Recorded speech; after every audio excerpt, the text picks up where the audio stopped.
I don't really have too much to fear other than, well, I don't even really know. So it's pretty. He's not afraid of anything or anyone. That's not what I mean. I can see that. It really reminds me how amazing it is to not be afraid of stuff, though. Like Aang, it reminds me how great I have it. So Yeah. I wouldn't say it's affected too much, but it really makes me grateful. That's awesome.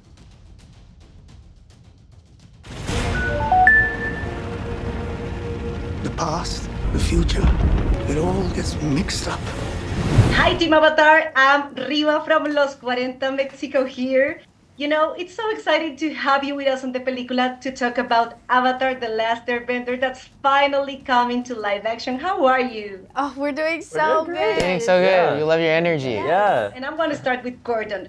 I want to ask you how your relationship with fear may have changed after portraying this character that, with all the fear in the world after experiencing trauma, manages to face his destiny in the most beautiful way. Oh, well, Aang has a very interesting relationship with fear because, if anything, he should be in, the craziest fear ever. I mean, he has the responsibility to save the world, and he's a 12-year-old. Mm-hmm.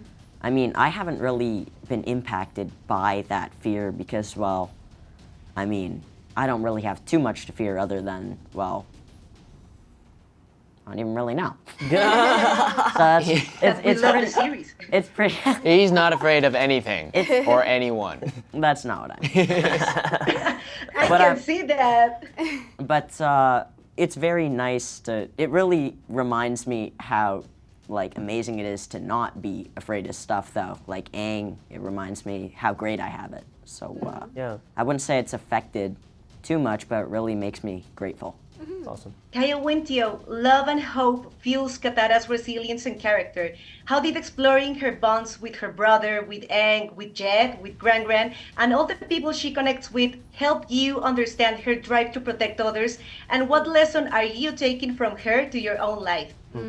That is such a huge part of her character. I mean, I feel like it's the core of who she is how hopeful and optimistic she is.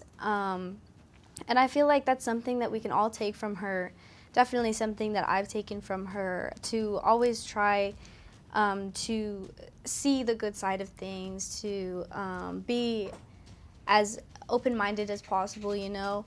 But yeah, I there's so much about her that I think will resonate with so many people all over again. There's only one way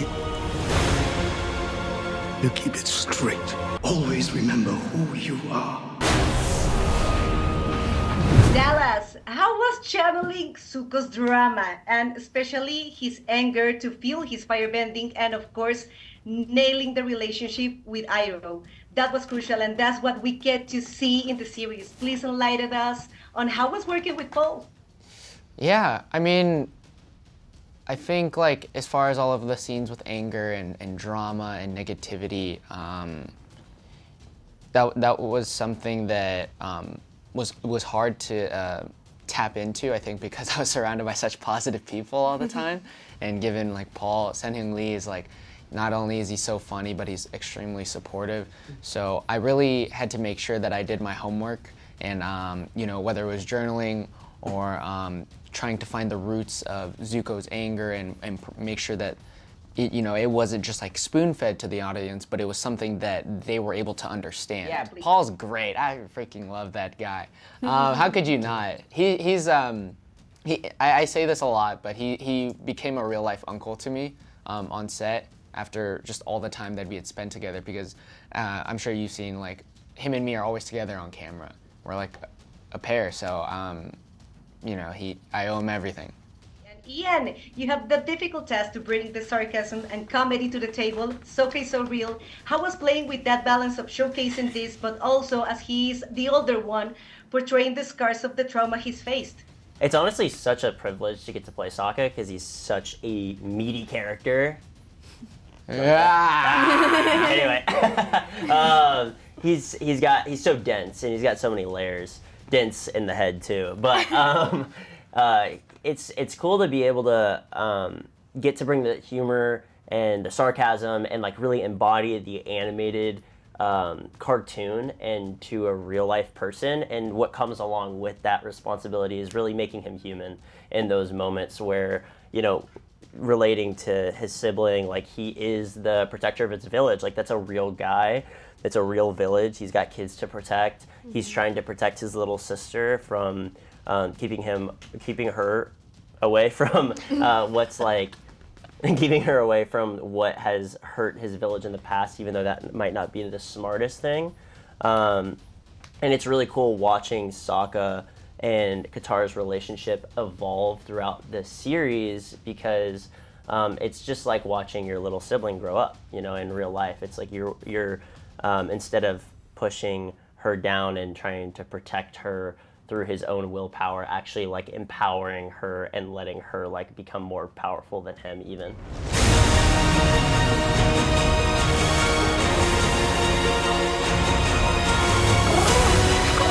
Azula is such a great villain, terrifying and inspirational at the same time. How was it for you to keep that balance of lightness and cruelty of hers, as she, well, is still just a child?